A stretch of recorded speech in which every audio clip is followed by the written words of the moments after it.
Salut, je suis Marcus, j'ai 23 ans et j'ai toujours été entouré de filles. Au club de théâtre à l'école, à la maison où j'avais 3 sœurs aînées et à mon travail.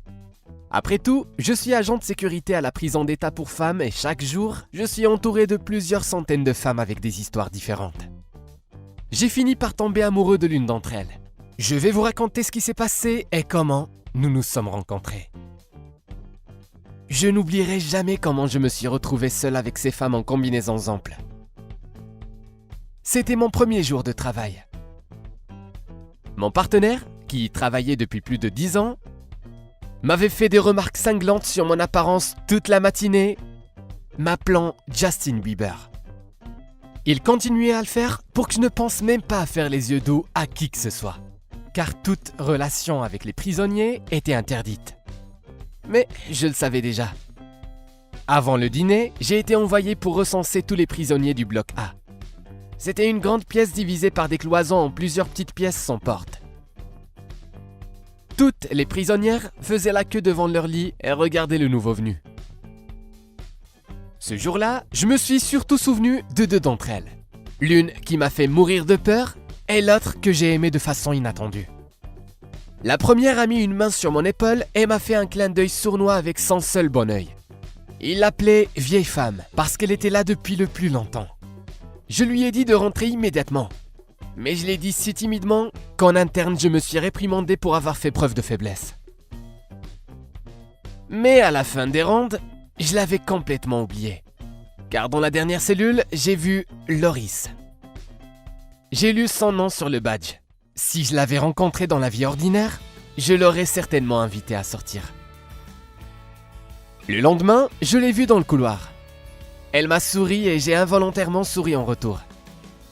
Puis, je me suis mis en colère contre moi-même. Pendant tout le mois suivant, j'ai essayé de ne pas la regarder et je l'ai même évitée. Mais Loris était toujours là. Sinon, elle venait me poser une question stupide. Peu à peu, c'est devenu une habitude. On se souriait quand personne ne regardait, on échangeait des mots quand personne n'écoutait. Lors des inspections de chambre, je commençais secrètement à lui laisser de petites surprises. Un chewing-gum sous l'oreiller, une tablette de chocolat sous la couverture. Parfois, nous avons réussi à nous rencontrer dans la cour derrière l'église et à parler en privé pendant environ 5 minutes. Je me suis vite surpris à penser que je ne venais travailler que pour ces rencontres. Je voulais vraiment la mettre à l'aise. Loris m'a dit qu'elle passait souvent du temps à la bibliothèque le matin et qu'il n'y avait presque jamais personne d'autre dans les environs. Un matin, en allant au travail, je me suis arrêté pour acheter les meilleurs beignets de la ville et un délicieux café. Je savais qu'elle les désirait encore plus que les Big Mac ou la pizza. Loris m'a dit plus tard que c'était le meilleur petit déjeuner qu'elle avait pris depuis 1 an. Un jour, elle m'a demandé de lui envoyer une carte postale. Le jour de mon congé, j'ai choisi la plus mignonne que j'ai pu trouver et j'ai écrit que je ne pouvais pas attendre le jour où je pourrais la lui donner en personne. J'ai signé la carte avec mes initiales dans l'ordre inverse et je l'ai envoyée sans adresse de retour. La chose la plus difficile pour moi était de ne pas exposer notre correspondance. Mais un jour, j'ai failli tout gâcher. Mon partenaire Flint, comme d'habitude, avait commencé à se moquer des prisonniers. Il a parlé de Loris. Je pouvais à peine me retenir de lui faire retirer ses paroles. Ce n'est pas facile pour moi de l'admettre, mais parfois, j'ai même pensé à m'arranger pour qu'elle s'échappe afin qu'elle n'ait plus à vivre dans ce taudis avec tous ces gens. Bien qu'aucun de nous deux n'ait fait d'erreur, un jour, le pire est arrivé.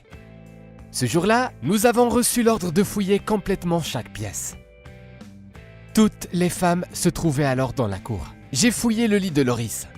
Dans une boîte sous le lit, j'ai trouvé ma carte postale et je n'ai pas pu m'empêcher de sourire. Mais il y avait aussi d'autres cartes. Plus de 20 et toutes sans adresse de retour. J'ai commencé à comparer les initiales des noms figurant sur les cartes signées avec les noms des autres gardiens. J'ai trouvé plus de 12 correspondances. Je n'ai même pas pu me résoudre à demander une explication à Loris. Et j'ai démissionné 2 semaines plus tard. Maintenant, je cherche un travail que j'aime et où je travaille avec des hommes. Je veux juste oublier Loris. Merci d'avoir écouté mon histoire. Par écoute.